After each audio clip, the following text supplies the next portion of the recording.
listening to the Kaiju Apostle Podcast, a Godzilla podcast for hardcore and casual fans alike, and everyone else in between.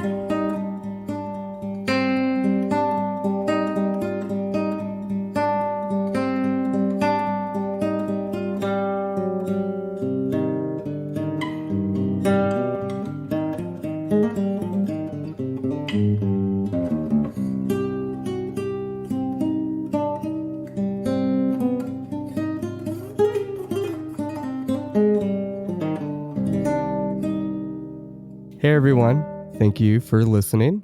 You are tuned into the Kaiju Apostle podcast. My name is David, one of the co-hosts here, and with me, as always, is the first class co-host, Chris Wormskirch. How are you doing, Chris? I am great because I've heard that people are desperate to see the King Kong vs. Godzilla trailer, and I saw the movie. Like, I don't know why people are mad there's no trailer for a 60-year-old movie. See, I thought you were making a really bad, not like a joke, because clearly that was a joke, but... Was it? I'm sitting... Yeah. Because I'm sitting here and I'm like, of course the newbie is confusing Godzilla vs. Kong, but then I realized it was intentional, so... Was that your controversial joke? Yeah, it was my controversial joke. Oh, dude, that's so tame. That isn't even close to the Bill Cosby joke last week. Well, yeah. But I just thought it'd get people out there like, no, it's different. I was wondering why they cut Brie Larson, but that might explain it. See, now I just feel bad. I ruined your joke. It wasn't very funny. Oh, See, man. This whole podcast is an exploration in trying. And, sometimes I'll try to be funny. Sometimes I'll try to be insightful. And even though more often than not, I'm both tonight, we'll see. Yeah.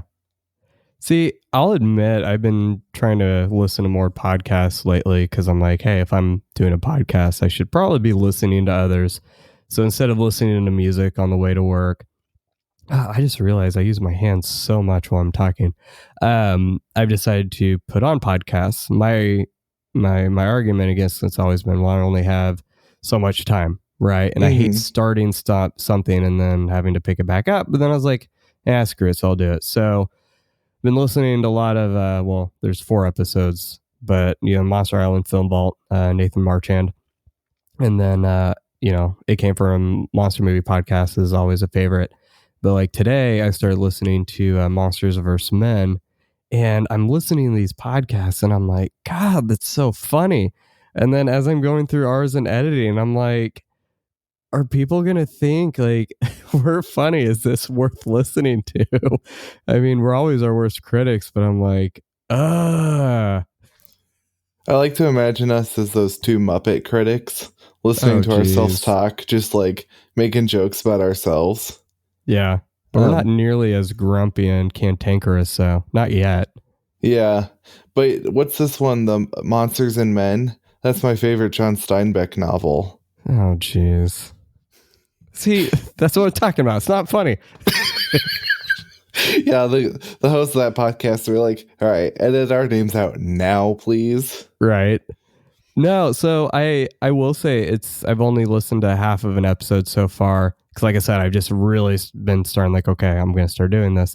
And it's really good. Like they riff off of each other really well. I'm listening to the episode about All Monsters Attack, which is, Godzilla's revenge here in the US.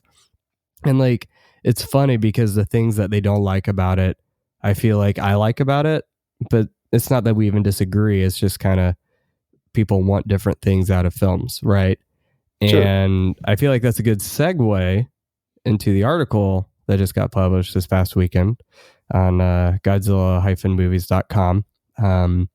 I've known the admins for a little bit now, and they were gracious enough to allow me to not only publish an article about how we have conversations, in the fandom about these films, but I'm going to be doing some more articles here in the future.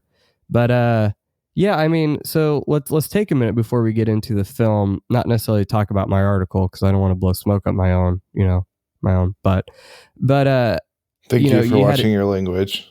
yeah, right. And it's like I'm halfway through this beer and I'm being conservative. That's great. We used And all of our curses a couple episodes ago. yeah, yeah. But yeah, I mean, so you and I both have been a part of multiple fandoms. I feel like you've been a lot more invested in the Star Wars community, obviously. And for a while, I mean, I was too, right? Mm-hmm. And so just let's take a couple minutes. Like, so you're obviously not really in the Godzilla fandom necessarily, but like, what is your take on what I wrote? I guess not necessarily about the content itself, but like, how do you see, you know, maybe an outsider looking in, you know, what are some of your suggestions and how we can really like move past this whole, not necessarily gatekeeping, because I feel like a lot of this isn't gatekeeping, but how do we move past this like inability to really listen to each other and an inability to really disagree without resorting to pejoratives and, you know, punching down on each other? Yeah. Well, one of the things that I've realized, and I'm not really sure, being so invested in the Star Wars fandom, right? And kind of on the sides, like the periphery of a few.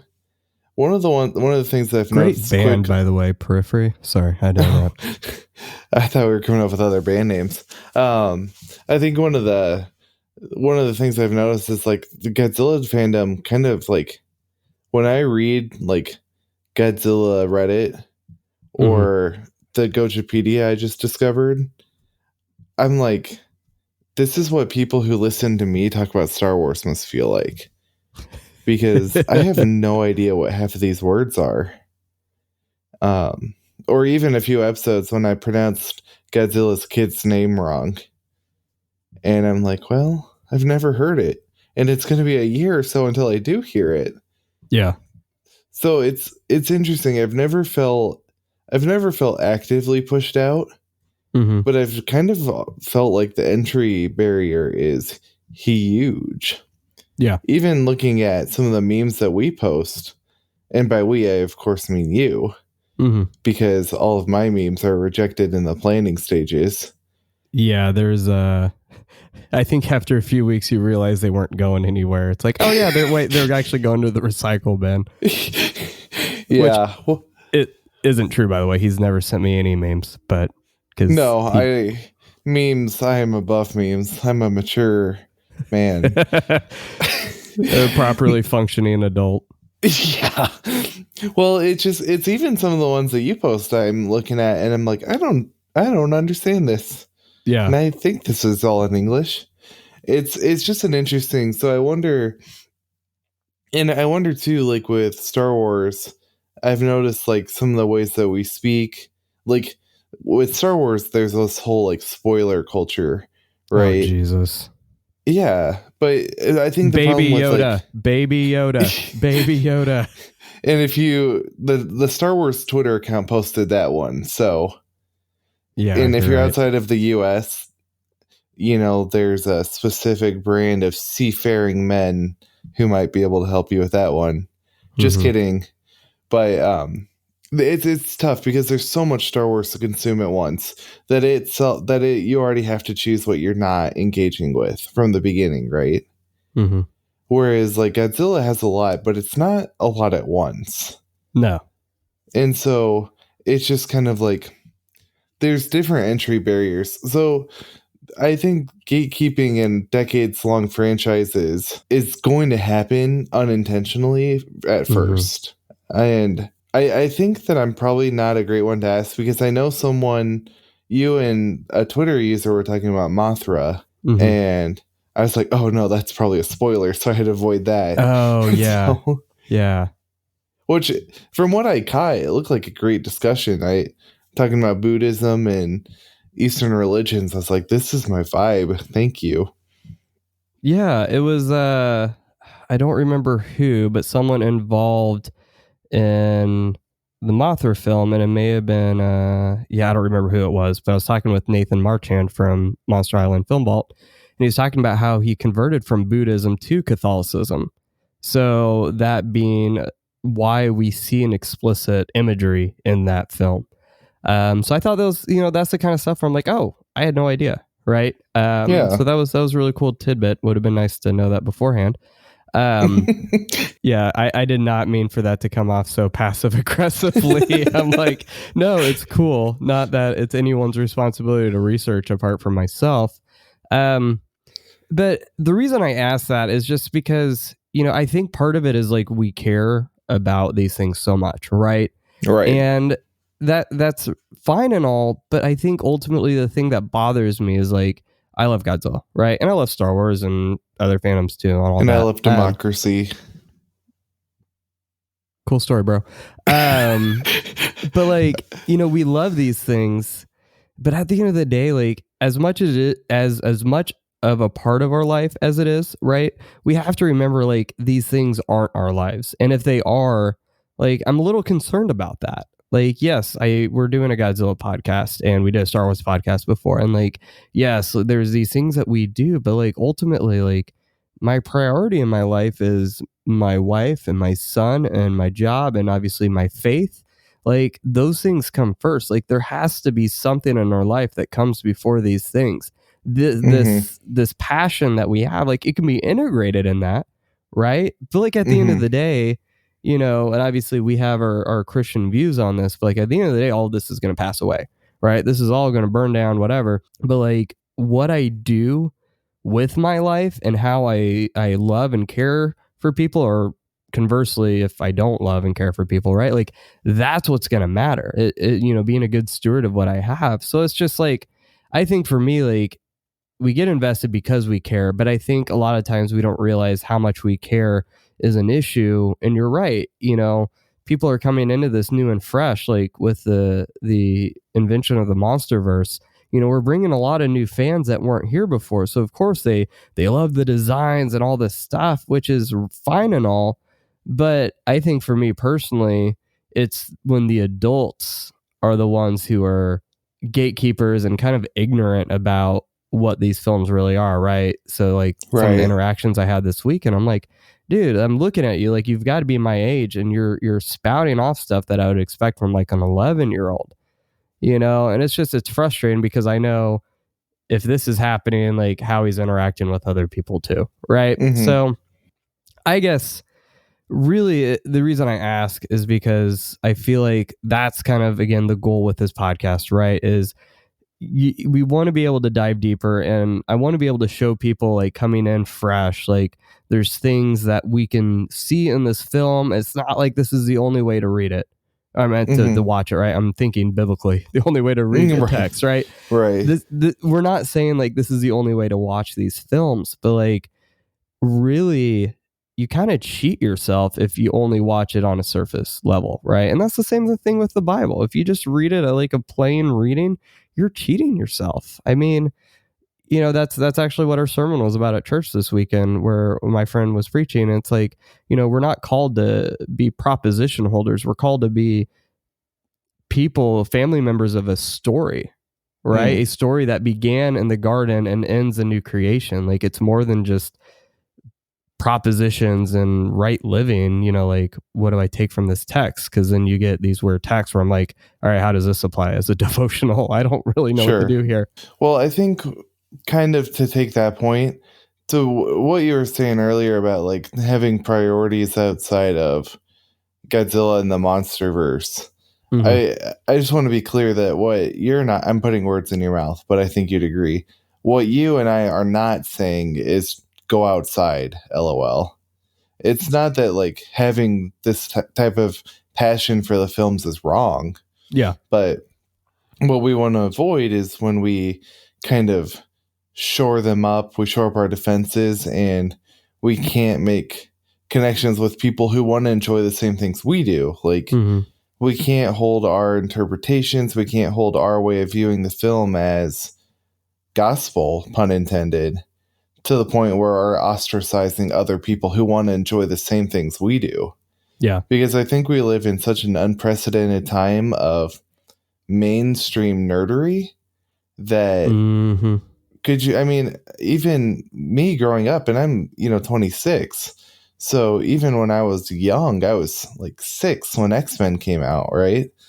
And they were getting that mainstream, but we're at such a place now where names like not just Captain America or Iron Man are household names, but we have people talking about like Thanos or Ego the Living Planet, Oh yeah. or even like all these Stranger Things fans who went to see Godzilla who may have no idea that it wasn't the first time we've seen whatever monsters are in the recent one that I haven't Mm-hmm. seen yet.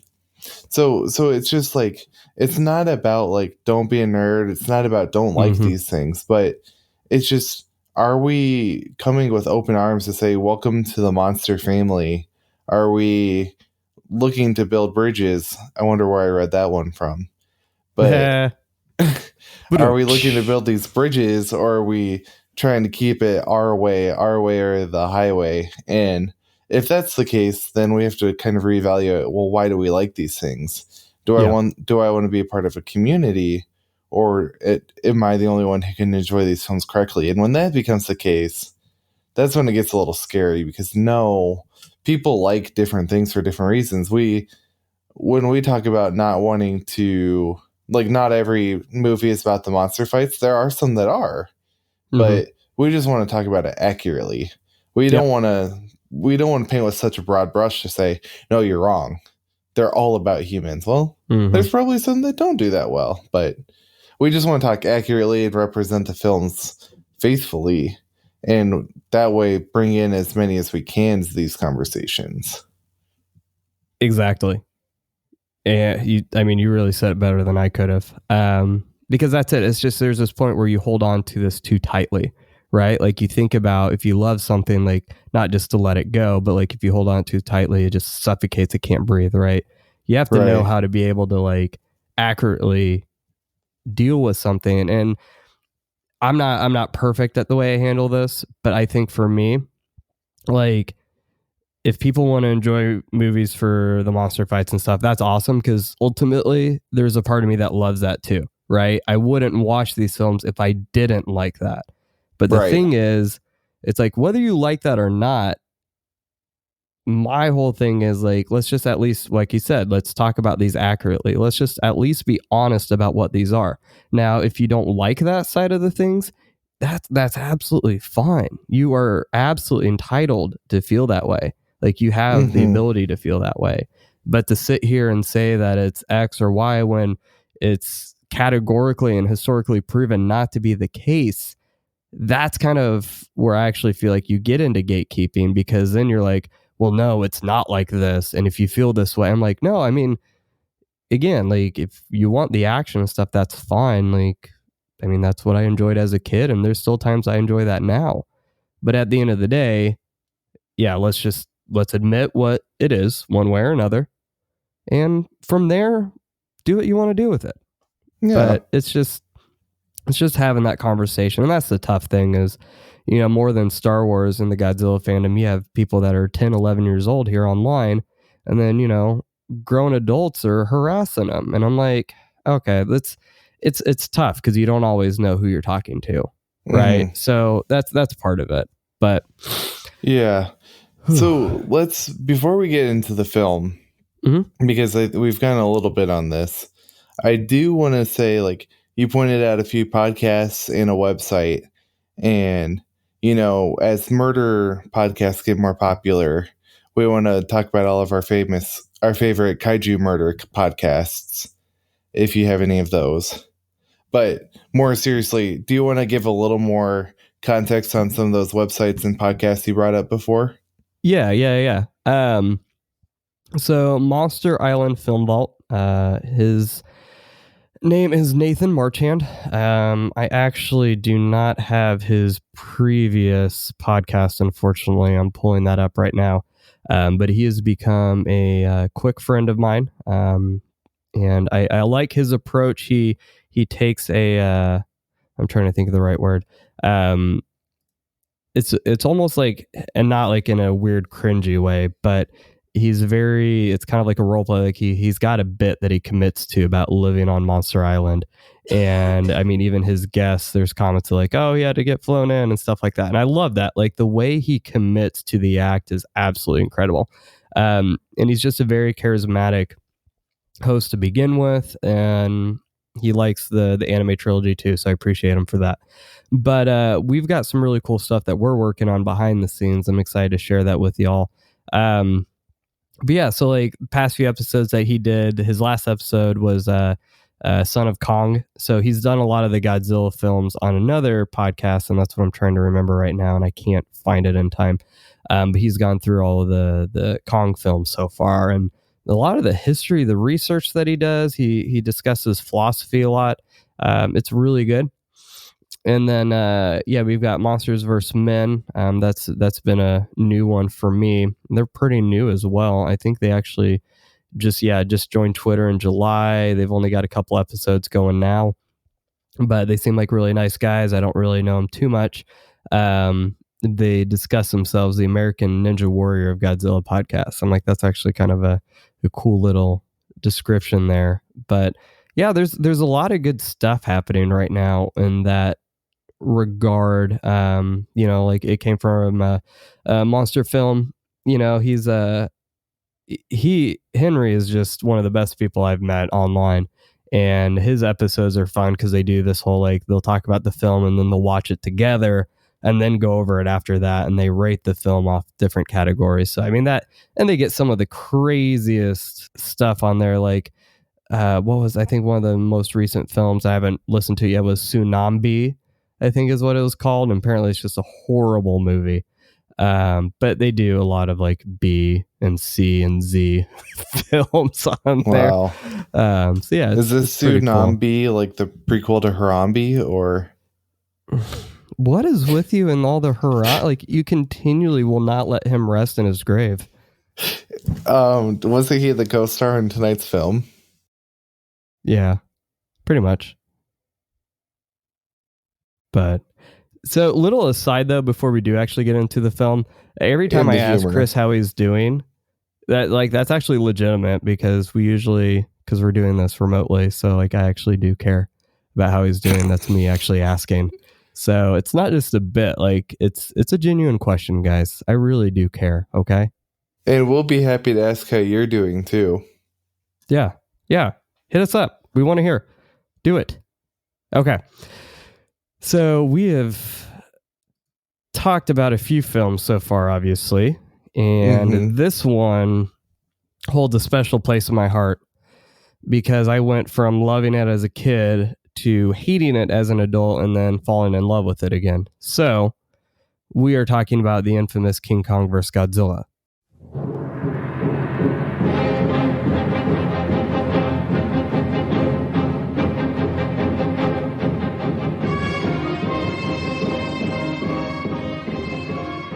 David, are we talking about the American or the Japanese version? A little bit of both, but unlike Varan, we're actually going to go over the mostly the Japanese film, because here's my thing is I wanted you to experience the best version. With Varan, there was no best version. So this is, I wanted this experience to be better. But what we're going to do moving forward is just kind of have like a plot summary that I'm going to draw up each week, just to kind of, set us on course here.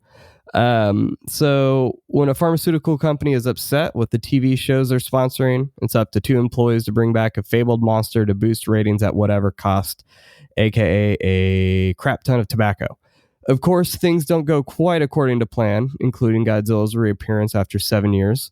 The two titans end up clashing, and Japan, stuck in the middle, lends their support to King Kong in order to prevent the radiated dinosaur from ravaging their cities once again.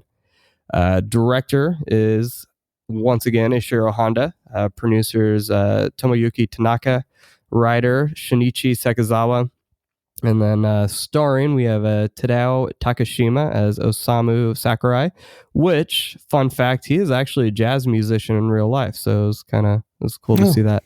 Kenji Sahara as Kazuo Fujita, Yu Fujiki as Kinsubura, as Kintsuburou, excuse me. And then Ichiro Arashima as Mr. Tako, which is the boss. Mai Hama as Fumiku Sakurai, and then Akihiko Hirata as Professor Shigesawa, which I'm sure you recognized him from the first Gojira film, and then Rodan, of course. Like I said, he plays roles a few times, and I love it.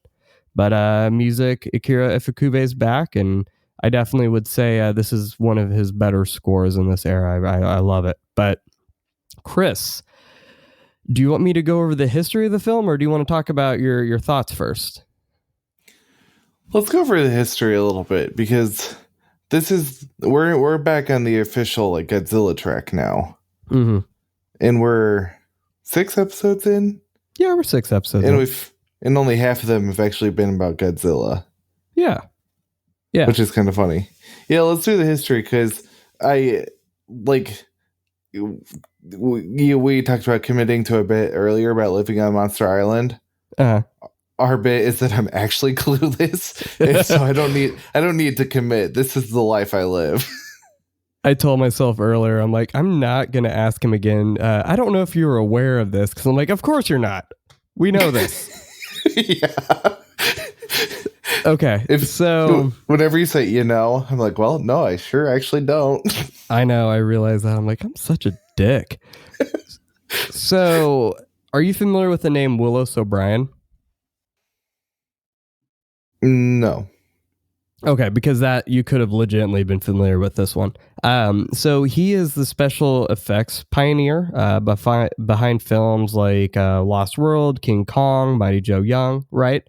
Okay. So this film actually came to life because Willis O'Brien was looking at doing a sequel to King Kong. Well, so this is what's weird is like you have King Kong and then Son of Kong, and Son of Kong's a direct sequel. But then somehow this was going to be a sequel, but it couldn't have been to Son of Kong because Kong was dead. But then Kong was already dead in the first one. So I don't really know how this was going to be a sequel. But anyway, the idea was that Carl Denham, whether you've seen the old one or the 2005 one, Carl Denham's in both. Somehow they both end up in San Francisco.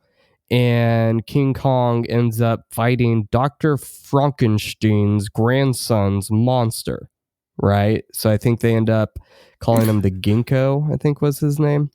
Oh. And so John Beck, being an American producer, he takes the script and he can't get it produced and financed in the States. So then he goes to Toho and he's like, hey, let's make this film. He had this idea and they're like, well, we'll do it, but only if we replace the monster with Godzilla, right? So then RKO provides the rights to King Kong. Universal co-produces the film, so that's why they have the rights to the American version. And really, this is such a different film because what I didn't know until I did research is at this time, 30% of the films coming out of Toho were a comedy. So this is when we really start seeing the comedic elements coming in. Not that there weren't before, but this is definitely like, whereas Mothra had those elements, like this is straight up like a comedic film, hands down. Yeah, that puts a little more into context. Yeah. So that's, cliff notes of how the film came to be. So Chris, what did you think? Yeah, I kind of wondered, this is related to your comment about the comedy, that this felt like a real tonal shift in both the comedy and maybe just like I don't know if it's because it was like our first like traditional kaiju fight, but the stakes felt kind of lower. And I mean, the stakes are actually a lot bigger. There's now 2 kaiju fighting over Japan, but something about maybe like the tonal shift kind of signaled something was changing it and as a whole to me. Do you think part of that is because you don't really see any deaths in the film though, whereas the previous ones you do? Yeah, the toll was a lot higher for sure. That's a good point. I hadn't considered that quite yet. Yeah, because obviously Gojira, you see a lot of people die. And then Right. Godzilla raids again. It's not necessarily because of the monsters, but you still see it. You know, Rodan, you see it as well. Mothra, you see it as well.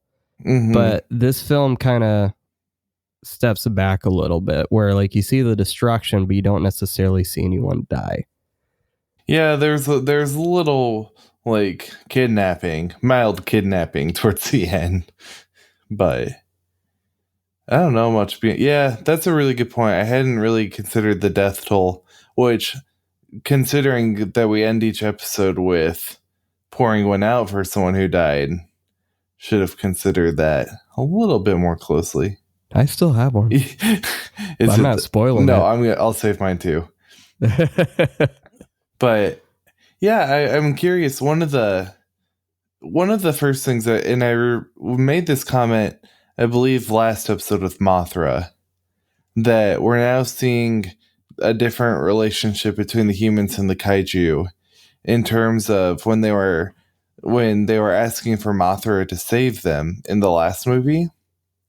Now they're like pretty legitimately teaming up with King Kong. I mean, as much as you really can team up with King Kong. So it's an interesting. There's a lot of themes that I was noticing kind of they're not changed, but they are transformed. So now the relationship with the kaiju is like, okay, Godzilla's just bad. Period. Yeah. We need to make sure we're fighting him as best we can. So I guess King Kong's kind of our man here. And I'm really curious now, because remember, we've been saying that clearly military is not the answer to fight the kaiju. This is, in some respects, nature fighting back. So in a sense, we're seeing humans doing what they're supposed to do. They're teaming up with nature. If anything that this franchise has taught us is that we should be partnered with nature and working towards its ultimate good, compared to exploiting it for profit or exploiting it for violent war gain. Now they're actually kind of doing what they're supposed to. Yeah. So I thought that was pretty interesting. See, I will say that there is still a death toll in this film. I guess my point is you don't see it, right? Like, I mean, there's still people that die. It's just turn your phone on silent. Sorry, this is like the first time it's ever been on. Actually, it's not. I've heard it a few times, but I always edit it out. I'm leaving this one in though. So yeah, with the tonal shift, they have to change it, right? Having that would have made it different. But yeah, true. I think it's interesting that you bring up the partnering part, because ultimately I think it's less partnering with Kong and more like, how do we manipulate him to do what we want him to do, acknowledging that they have no control really over who he is, right? You know, sure, yeah.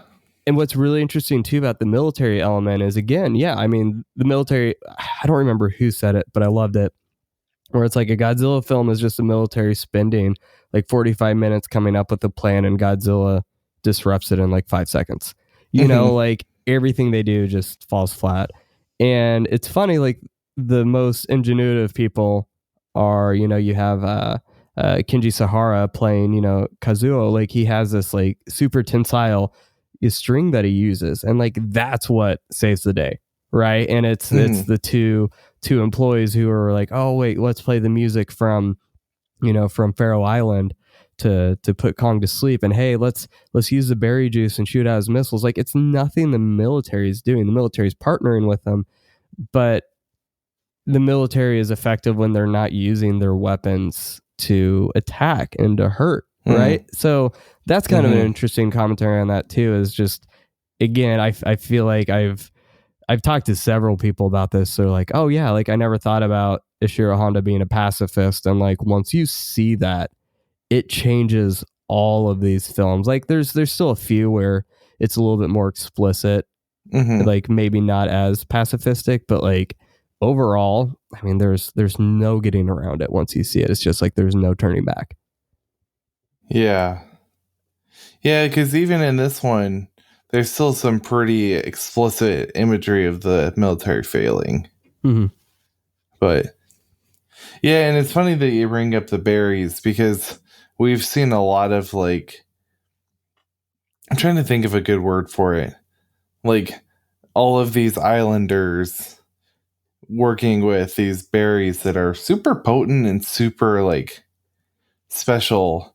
Mm-hmm. And this might be the first time we've, like, because you pointed out in the last episode that selling the anti-radiation potion would have been made a killing, and it would have been exactly what Japan needs at this time. Mm-hmm. But it's ignored. But now we see a little more direct and more pragmatic application of the berries.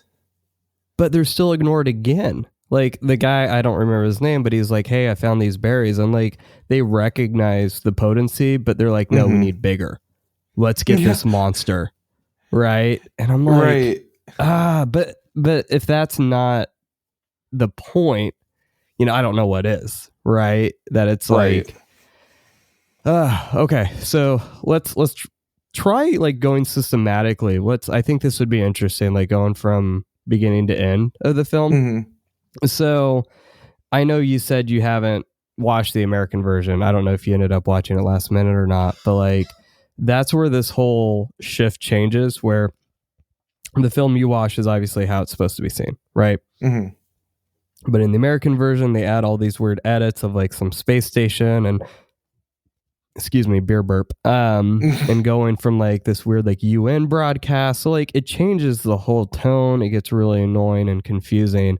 Whereas in the Japanese version, like right off the bat, you see like this commercial, right, for the science program and how they're losing funding and we need to come up with an idea. So then they come to the drawing board of, well, let's go to this island and try to find this god. And I can't remember how the Criterion version refers to him, but it was really interesting that way. But if you notice right off the bat, Mr. Taco, which apparently is like some kind of pun about octopus. So in the Criterion version, I don't know if the version you watch captured it, but when they rush in and he's in the hut, the one of the guys is sick, Kinsaburo, they're like, "Oh, Taco, like it's supposed to be octopus, right?" And he's like, "What? Mr. Taco's here." That's the whole joke. It's like he's like, "Why is he here?" That's funny. But you don't get that in the American version. So I bring all that up because in that film where they're sitting around the table talking about the island, you notice he does the heads or tails thing, right? Throughout the whole film, we see someone who plays everything by chance, right? He makes decisions not off of whether a logical or a reasonable decision, but he leaves it up to what he considers fate. And that clearly doesn't play out for him at the end. Mm-hmm.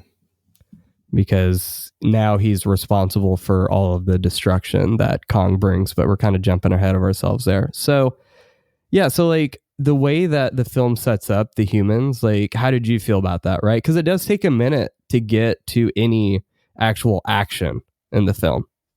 And I'm not considering that a bad thing at all. Heck no.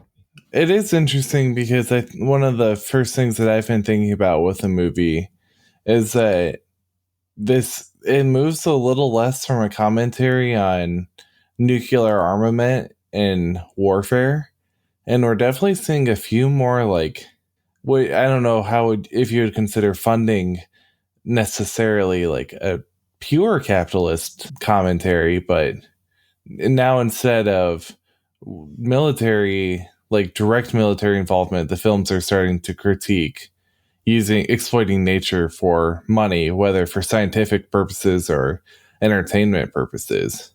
Yeah. So I was curious about that shift. Yeah, I don't know if it's necessarily exploiting nature necessarily, but yeah, that exploitation capitalism, I mean, that's something every source that I was looking at for this film that they point that out, right? I mean, like we're literally looking at a wrestling match, and that's almost like the way that they fight each other. It is, and they mention that in the film, so that's why the American version they remove any references of that, so then it just seems silly, right? Like the way that the monsters are fighting, it's like, well, this doesn't seem like how monsters would fight. Well, again, it's kind of a commentary on that where, at one point they're like, well, let's place a bet who's going to win. You know, like people are just sitting so passively about this, like, oh, two giant monsters are like wrecking havoc and we're just going to casually place bets. But like at the end of the day, wouldn't you kind of do that too, though? Like, isn't that kind of a way to like cope with stress and anxiety is to make a joke? But yeah, There's a little more to that too. It's not just how do we cope with stress, but I can't help but think of back my senior year of college, I think. There was like a really like heavily advertised like MMA fight or boxing match, like Manny Pacquiao or something. And like it was $100 to watch it on pay-per-view. And I remember like everyone in my college town was watching it, but of course it was more like 70 people were crammed into an apartment, so we only had to pay once. But we have such this weird voyeurism of violence as a community, as a people, that like say what you will about Game of Thrones, but there was such a commodification of violence in the show that even our children's shows will cut out swearing, will cut out like nudity, but even Power Rangers rated G is still fairly violent. Like actual sentient beings still explode. They're still turning swords and guns on each other. There's something about violence that we've been desensitized to. So when two giant monsters are literally having a boxing match, we don't view that as like terrifying. We're just like, oh, it's cooler violence. It's more entertaining violence. Yeah. And that's I love you. Not you, Chris. Talking to my wife. She's going to bed.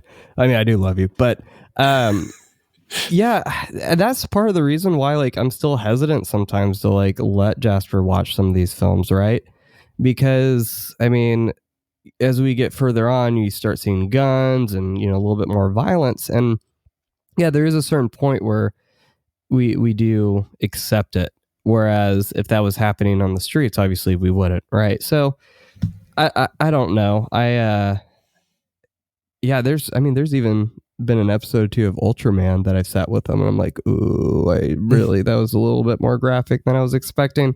But yeah, it does have a lot to say about that, where we treat these things like, I mean, really, it's just entertainment, you know, and I think we're looking at more of a capitalism, I guess, approach on this, because now we're almost 20 years removed from, you know, having the bombs dropped, right? Like, and the economy is rebuilding slowly but surely.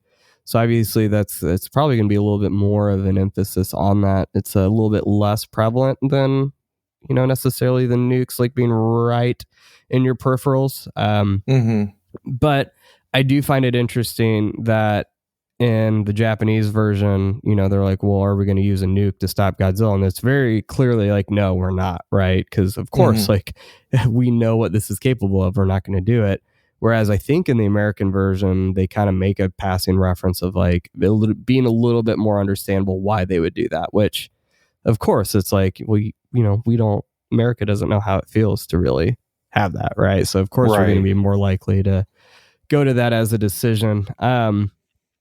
What I love about the Japanese version is like, you know, the whole scene where they're having the party and all that, and they realize all the reporters left and the boss gets mad.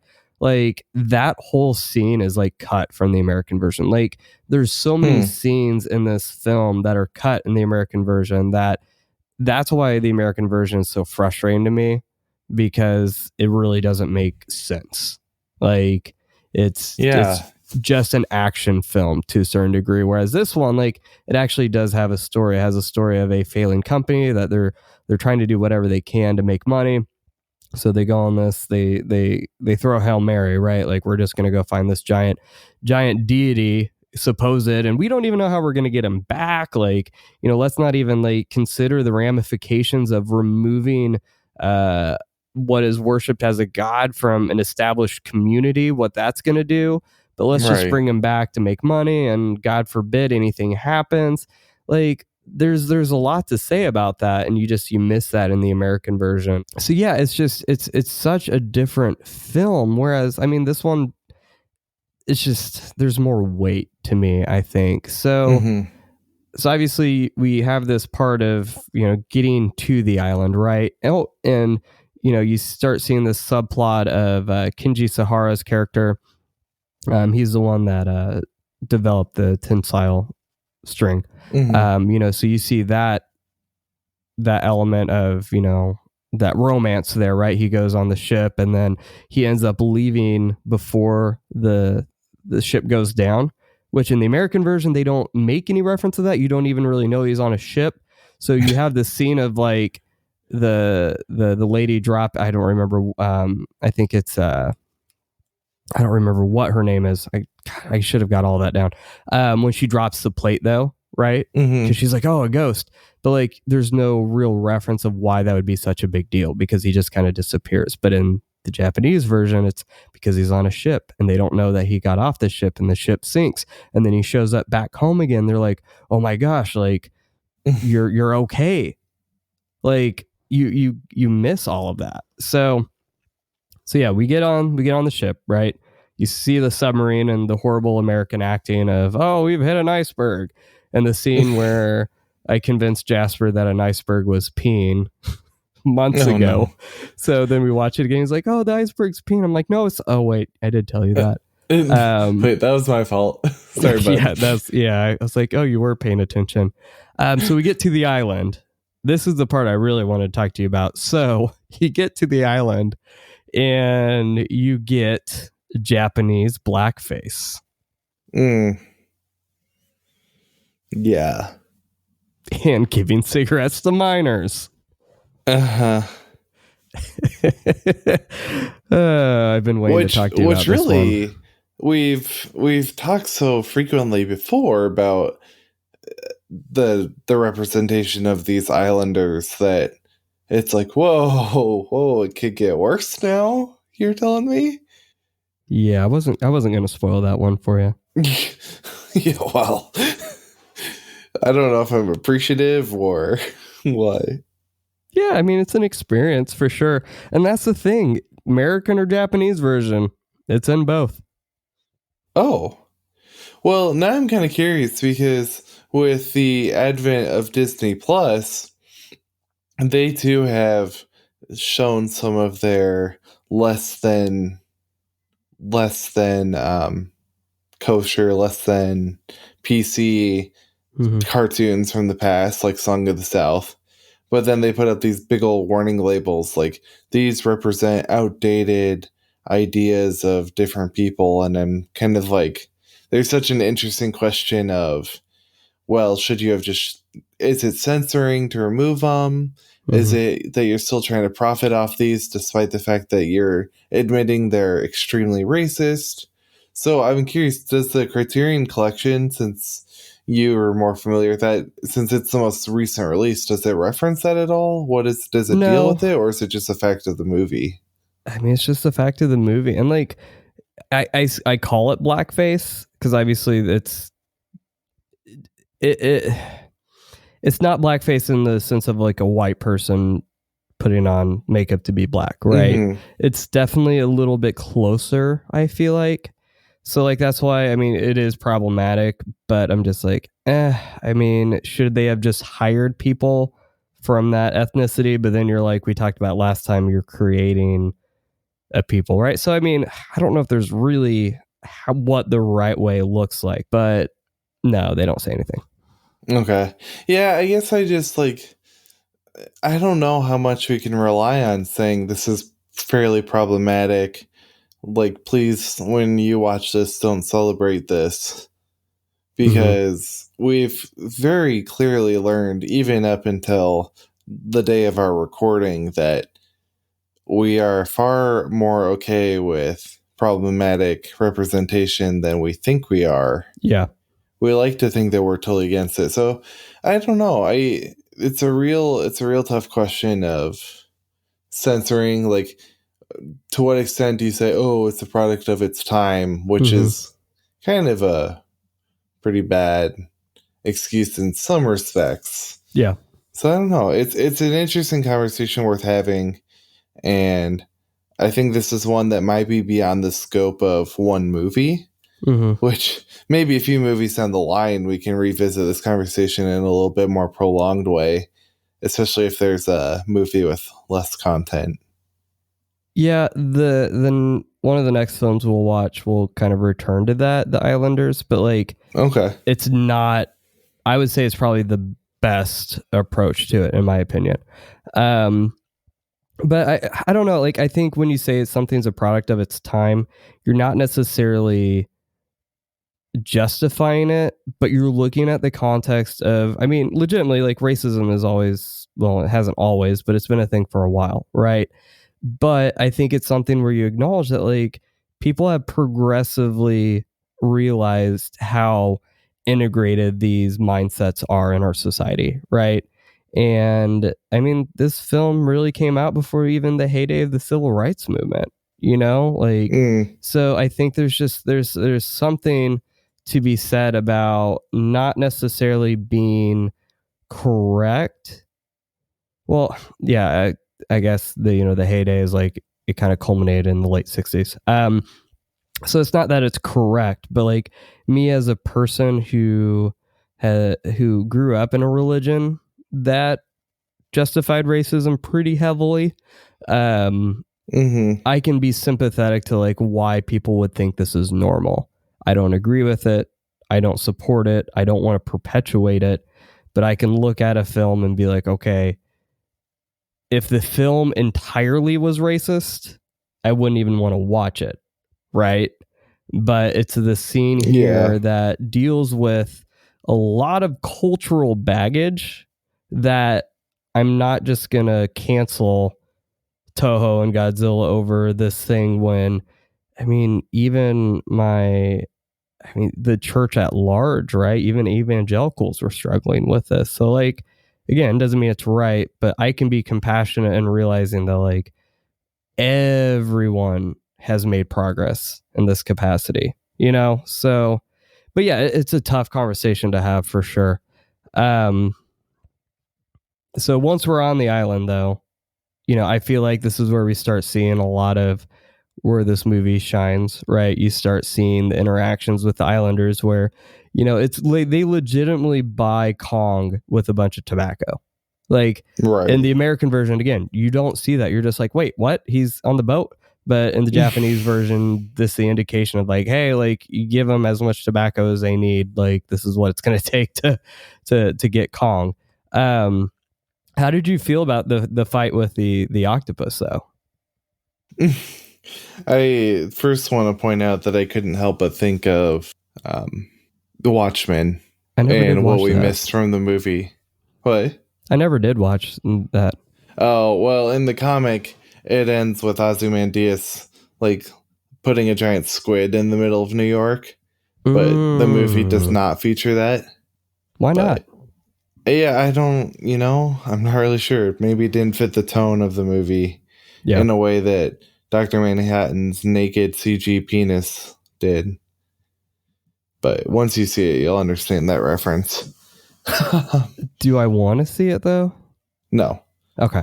I thought it was I'm not going to say it's a popular movie that I did not enjoy. That's as far as I'm going to go. Anyway. Yeah, that's fair enough. I was a little curious. So this is going to be the boring answer to your question. Mm-hmm. And now that I've learned that you said there were already 2 King Kong movies? Yeah. You have King Kong and then Son of Kong. So, I mean, yeah. So I was curious because the explanations for giant monsters have really kind of gone out the window compared to where they used to be. And I'm kind of like in a world with dozens of stories tall monsters. Which one do you choose? What direction do you know how to go in? Yeah, there's no explanation why Kong is here, which is fine. I don't think it needs it, but yeah, it's an interesting dynamic. Like, because even like the relationship between the villagers and Kong, like I feel like it's kind of similar to what we saw in Varan, right? Mm-hmm. In the sense of like he's gated off compared to Mothra, where like Mothra is a part of the community. whereas Kong is, separate and you have to appease him and stuff like that. I was just more curious, like with the actual, like the effects of the fight between Kong and the octopus. It's actually still one of my favorite fight scenes, just for some reason. Because I'll just go ahead and answer one of the questions that we had. Like, what do you even think about the Kong suit in general? Oh yeah. Oh man. The embarrassment of riches that I've had of just like having seen pictures of the new Kong, I was like, whoa, that's a suit for you. It's clear, like, they put all of the money in the Godzilla suit. And then Kong, they're like, oh crap, we still need to do this. We still need a Kong suit. Oh no. Which is funny because you would think that even back then there would be gorilla suits being sold at whatever the 60s version of Spirit Halloween was. But yeah, I mean, like, this is the first time we see Godzilla in color, right? Like, he looks awesome. Yeah. This is one of my favorite designs. And then Kong, like, I've got a sweet spot for it, but it's just like I just don't even know what to do with it. I really don't. Like, even the drawn design on like the posters for this film is better than the actual suit we got. I've always been curious because, to draw back to Star Wars a little bit, we think about how Stormtrooper armor is designed sometimes for aesthetics if they're just chilling. And so, you think that Rogue One takes place an hour before A New Hope. Yeah. But for some reason, the Stormtroopers are different. Until you realize in real life, the Rogue One Stormtroopers needed a greater range of motion than the New Hope Stormtroopers did. So I was kind of curious if the suit looked like that because it needed to function as a moving suit. What does that do for the face, though? That's the issue, is the face. Maybe they've never seen a gorilla before. No, I was trying to give them a little benefit of the doubt, but yeah. If we don't want to do that, it was pretty bad. And the only thing I might have thought was like, is this what they had to do so he could see out of it? Yeah. Well, I mean, that is part of the reason why Godzilla has a longer neck, is because that's where he sees out, right? So it's always interesting. If you look for Godzilla's neck, it's always a thing there. So, well, I've never looked for his neck before, but I'll definitely be looking for it now. Yeah. We'll do that next time. I'm lucky. I think I'm funny. Can we just end the episode now? Don't we have any more listener questions? No. So I'm realizing I feel like going from plot point to plot point. So let's just be honest, guys. This is a pretty thin movie. I feel like it's a good one. It was fun, but there's really not a whole lot to say about it. Because, I mean, it was just kind of made like a kind of Varan, like, hey, we've got an idea. Let's make this. Okay. So obviously Ashura Honda and Sekizawa, they tried to inject as much commentary in life as they could. But there's not a whole lot. But the thing I keep thinking about is Mr. Taco, right? Is like, he's a spiritual successor to Clark Nelson in a way. And I thought about this long and hard because I'm like, Clark Nelson, he's like, hey, I've got a chance to take these berries and make money, but I'm going to exploit the fairies, the Shobijin, right? Whereas Mr. Taco, he's like, hey, I've got this red berries that I could do, but I want to get this monster. And if he wouldn't have done this, I mean, on the one hand, like, if they wouldn't have got Kong, what would have happened with Godzilla, right? Like, I thought about that. I'm like, well, actually, Godzilla was defeated because of Kong. So in a way, that was a benefit. But like, then you also think about all the destruction that happened, right? This is, my comment here was that similar to Clark Nelson, albeit without malice, destruction is a result of one man's selfishness.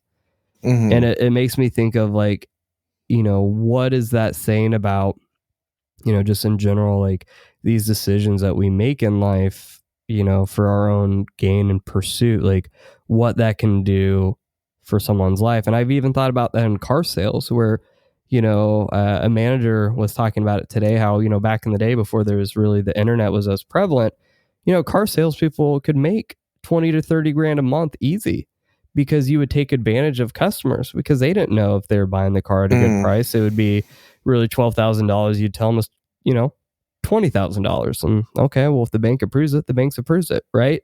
Sure. You don't really get to do that anymore, which is fine. That's why car sales dealerships have moved to go into more volume than gross profit. But I don't want to necessarily say these are bad people who did this before, but they were exploiting people for their own profit. And as a result, let's say this person, had an issue and they needed to trade out of their car. Well, they were completely upside down now as a result. Right. Mm-hmm.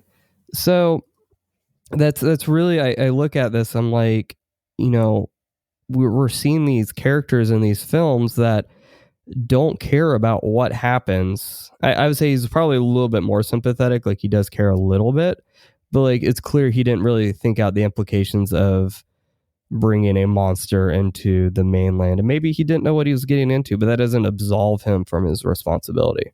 Right. So I don't know how you feel about that.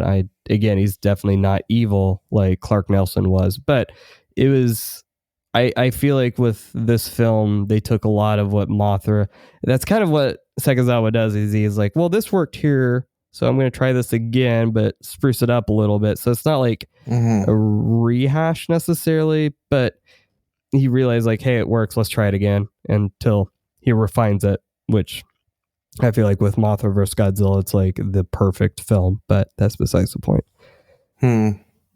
Is that next? I don't think so. We've actually got a couple ahead of us. Okay. Cool. So something to look forward to. Yeah. So yeah, I mean, how do you feel about the film as a whole? Just being able to really analyze it. I mean, do you agree with me that it's just it's a good film, enjoyable film, just not a lot to necessarily dive into? Yeah, I think I would be really curious what we would feel like if this was podcast number 3 rather than number 6. Mm-hmm. I feel like we probably, and I'm repeating what you're saying, but only a little more dumber. You mean eloquently? No, not this time. This time, it's just a lot of comments that we've made in previous episodes we would say here. So you're right. I think it feels a little thin, but maybe in respect of being number 6 on our list, and had it been number 3, I would have had plenty to talk about. But I don't know, it was fun. I mean, I'll jump ahead to the rating a little bit and say that in terms of it didn't have as much to say. It still had stuff to say, but it was a little more fun. It was a little more campy. If the monster fights stay a little more toward there's still a human element to it because there's humans in them, and as ugly as Kong was, there's a real physicality to these fights. Yeah.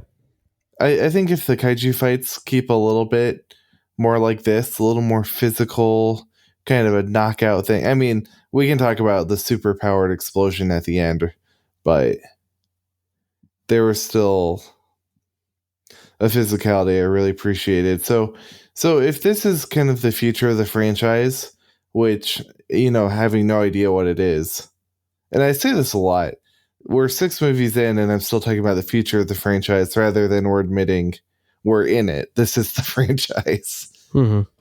But if this is the future of kaiju fights, I could get behind it because there's still a good human element to it. There's still questions of responsibility. Because if you want to talk about a movie that didn't deal with the human elements, but it's kind of the same movie, you already brought up The Lost World. It's a similar concept, right? But instead of the T-Rex, it's King Kong, which seems like a bigger deal than a T-Rex. But I don't know if Lost World dealt with responsibility quite as much. No, I don't. It's been so long since I've seen it, so I can't really comment on that. As it should be. Wasn't a great movie. Yeah, but I just remember, for the day, the effects are incredible. Yeah, and see, but I'm like, to me, I feel like this is probably so far has been like my favorite plot line. Like, I feel like, obviously the original has some great acting. I mean, incredible acting, to be honest. And then with Mothra, we definitely saw more of that come to play. But this one here, I mean, it's just such a great cast of characters. They're very, again, this is why I always suggest watching the Japanese at least once, because when you do the dubs, you not only lose the dialogue, right? Like, I remember, so in the American version, when oh God, why did I close out of my notes here? Go back. Where do we go? Kinsaburo, when he's sick in the hut, in the American version, he's complaining about his corns. And I'm like, what? It makes no sense. So, like, but as a kid, I'm like, whatever. But then as an adult, I watched that and I'm like, wait, he's not complaining about his corns. What's going on? And that was really like what solidified how important it is to watch these as the Japanese subtitled. I mean, I knew that before, but this is like point of why you should do that. But yeah, I feel like if you watch in the Japanese, you actually see like the emotion in these characters acting, the way they deliver their lines, the way that they play off of each other. I mean, these are good actors and actresses. Like, the way that they deliver their lines, the scripting. I mean, like, this would be passable for what we're going on, what we have coming out now, I feel like, quality wise. So that's what's just such a bummer about the dubs, is like the dialogue is, when I see people like, well, the Showa films are goofy, I'm like, well, yeah, but you watch the dubs almost exclusively. That's why you think that. You watch these films and yeah, they're funny, but like, they're not silly. It's not just entirely slapstick humor. So I say that because, yes, there's a lot of what's happening here that we're going to see moving down the road. But I feel like, to me, this is still one of the best examples of like when human elements and kaiju fights can coexist. And I feel like this is definitely the perfection, at least because we've only really seen one instance before now. But like, this is definitely a lot better than Godzilla Raids Again in that regard. Yeah, and real quick before we pour one out for the dead, and questions, when we bring it back to our gatekeeping discussion at the beginning, I think it's important that we, like, with anime, we talk about, oh, well, I prefer the subs because that's how you're supposed to watch anime. But like, there's really no difference with the dubs except for who's speaking. Like, we don't want to say that like you have to watch Japanese or you're not a Godzilla fan, but the difference is it's not just the voice actors are different, but apparently scenes are changed, and talk about your corns, and I'm sure a lot of other nonsense comes up over the space of the films. I don't know. I don't think you were belaboring that too much, but I did want to point it out because we had discussed great gatekeeping for so long. Great keeping. Well, you said corns, and I thought about grading your feet, obviously.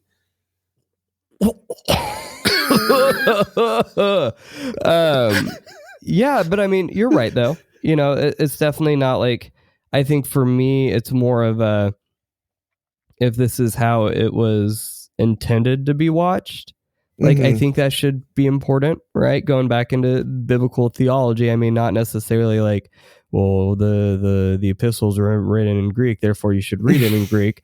But you have to understand that, like, there's translations. Even watching a Japanese film, the English subtitles are still being translated, but like, at least that's closer than what we see with the dubs, where they completely rework plot points so that scenes are edited out, like, complete ideas and thoughts are changed. So I'm just like, you can watch the dub, but I'm like, I feel like if you don't even watch the Japanese version to know what's really going on, like, you're really doing yourself a disservice, because it's like, here's, if you watch the Japanese version and you're like, that's not a good film, then you kind of like, okay.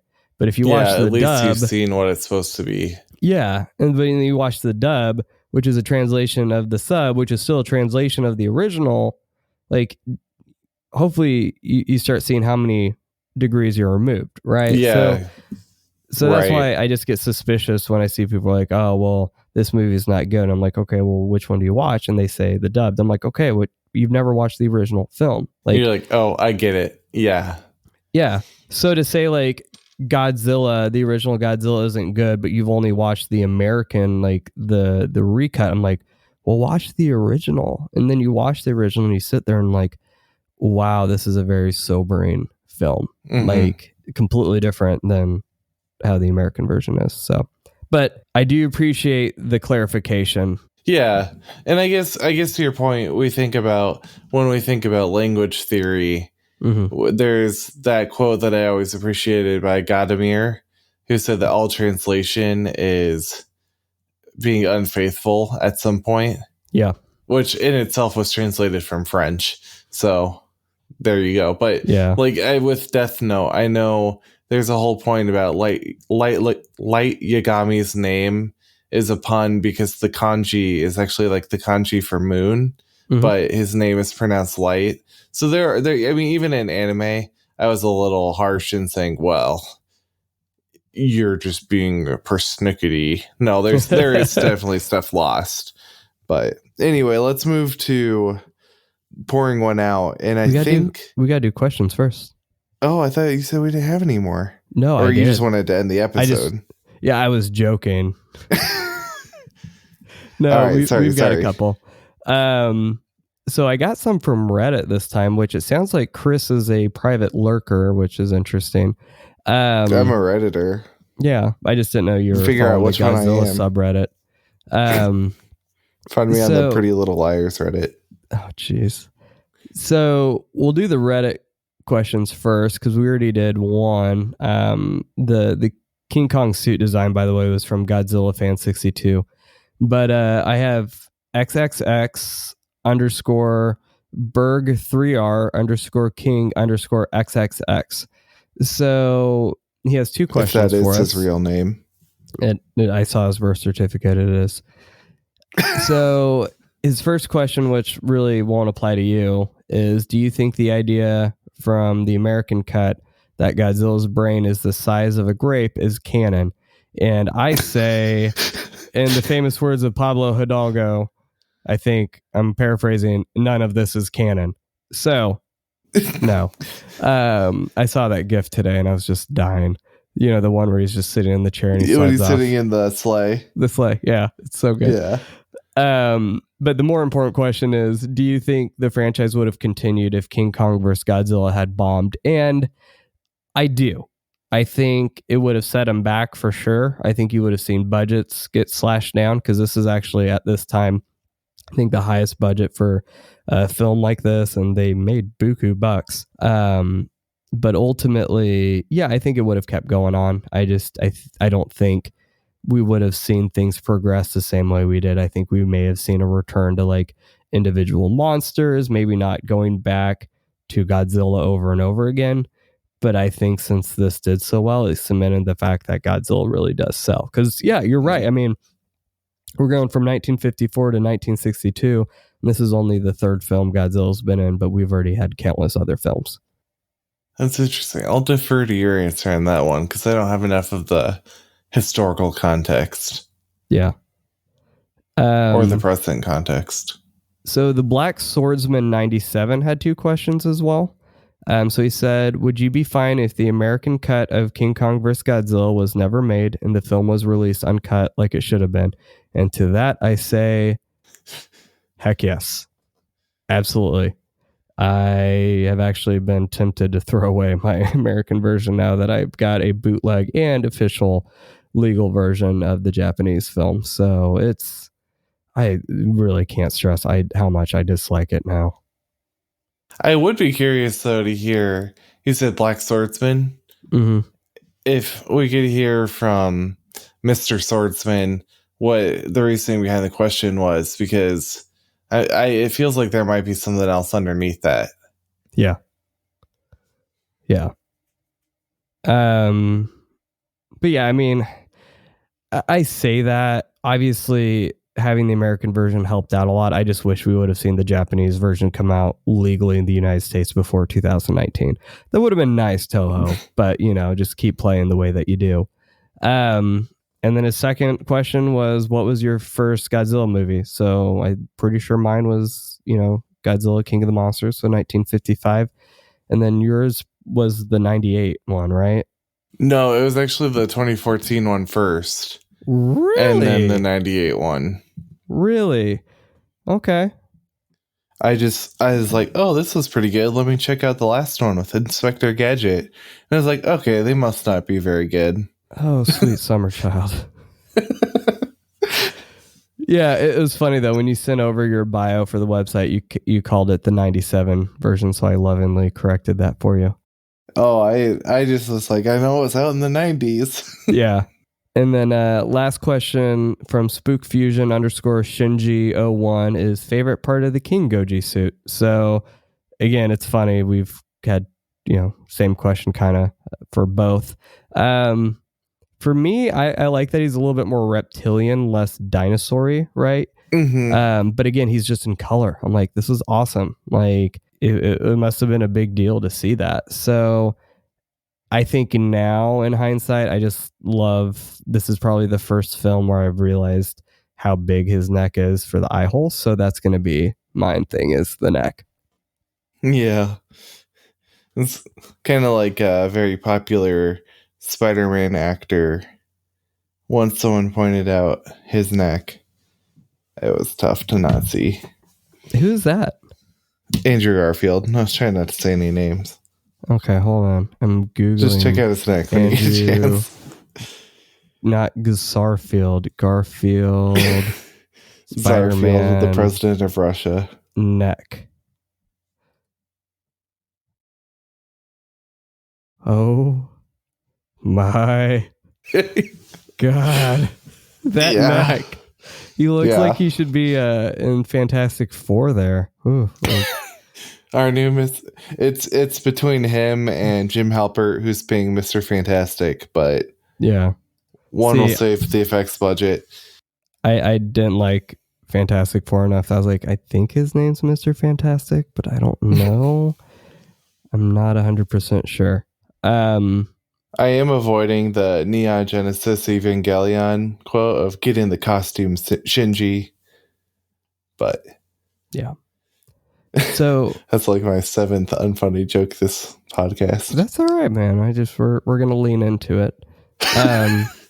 So where's your score on the film before we do end?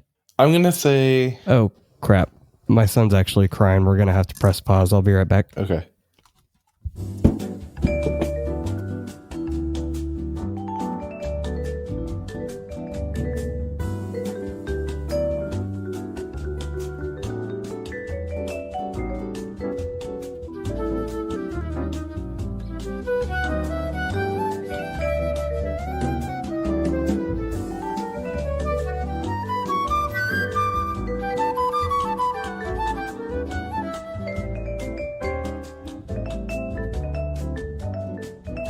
Kind of curious if David's going to listen to this. So, I'm going to tell you more Godzilla ships that I have. I think last time I shipped King Ghidorah's first head with Godzilla. And I think I still stand by that one. But now I am going to ship Mothra and Frankenstein. Now that they're in the same canon, I think that would be a really interesting, like, Shrek dynamic, almost the donkey and dragon dynamic going on. Like, which one's more scary than the other? Which one do I think would be more, I don't know, demanding? What are you doing in my swamp? How much of that did you hear? And how much of that are you keeping in? It's going to be all at the end. Praise Jesus. Okay, so yeah, Mallory had him, so he was fine. I just heard it on the monitor. Okay, so I had asked you, so where did you end up with the score? Yeah, I would put it at an 8, and that's a It's out of nuanced 8 5. to say. Out of 5. Oh yeah. Probably still, okay, then I'll proportion it down to a 4. Okay. Like, I think I still prefer the original Gojira a little more, Mhm. just in terms of how much it had to say, but I enjoyed myself with this one. Yeah. So it's pretty up there. Yeah, I'm gonna have to say a 4 as well. From an enjoyment standpoint, it's probably at the top. But if we're gonna go off of like an impactful film, which I don't think necessarily intended to be in the same way, so I'm not going to judge it for that. But yeah, it's just definitely more of like the good balance between the humans and the action is what I wish we would have gone with our recent bits of the MonsterVerse and all that. But yeah, so appreciate your guys' patience. A little bit of a longer episode, a little bit more erratic, I think. But that's okay. Chaos is good in most things. But yeah, so we're going to pour one out. I'm going to let you share yours before I share mine. I am pouring one out for the tree that Kong shoves down Godzilla's throat. That's a good one. I could not help myself. I was dying when that was going down. I was like, what am I watching? Yeah, I see that in GIF form all the time. I haven't yet, and it killed me. Yeah, just search like eat your vegetables. It's a pretty common one. Oh, interesting. So mine is for the octopus, but in real life, because he didn't die in the film, right? But here's the thing. So, as quoted, and there were 4 octopuses used in that scene where it fights the natives, right? You know, the live octopus. But at the end of the day, after the scene was finished, 3 of them were released. And then the 4th became Subaraya, the special effect director. He ate it for dinner. See, I was watching the credits waiting for them to say no octopi were harmed in the making of this film, and it didn't show up. Because there was one. So they were being honest. So there we go. Thank you guys for listening. This has been another episode of the Kaiju Apostle podcast. On the next episode, you think I would have this pulled up, right? But I don't. But make sure you stay tuned for the next film that we're reviewing, which is actually a bonus episode. So we're not going to tell you what it is because that wouldn't be fun. But the awesome thing is we do have a special guest who's going to be joining us because we're going to start doing that now. But we're not going to tell you who that is either because that's part of the fun. So we're really excited to share this, bonus episode with you guys. We're going to make sure to not spoil it till it comes out. But until then, I'm not even watching it until it comes out. Oh, well, that's going to be weird. In the meantime, hit us up on Twitter and Instagram. I may be the only one operating the accounts, but if you have anything to share with Chris, you can either hit him up on his sites, which it's just Chris Worms, WERMS. But apart from that, like I said, we've got a bonus episode with a special guest next time. And then after that, we're actually going to be doing a live episode for another bonus. We're not going to tell you what that one is either. So the next few episodes are going to be pretty fun. It's going to be a nice little Christmas season because that episode comes out 2 days before Christmas. So thank you guys again for listening. Y'all are great. Have a good whatever time of day it is. Oh boy. Thank you for listening to the Kaiju Apostle podcast. You can tune in to future episodes on most major podcast distributors, including Apple Podcasts, Spotify, and Stitcher. For more information, including music credits, please visit our website at www.thekaijuapostle.com or at instagram.com/the.kaiju.apostle. We appreciate your support and hope to hear from you soon.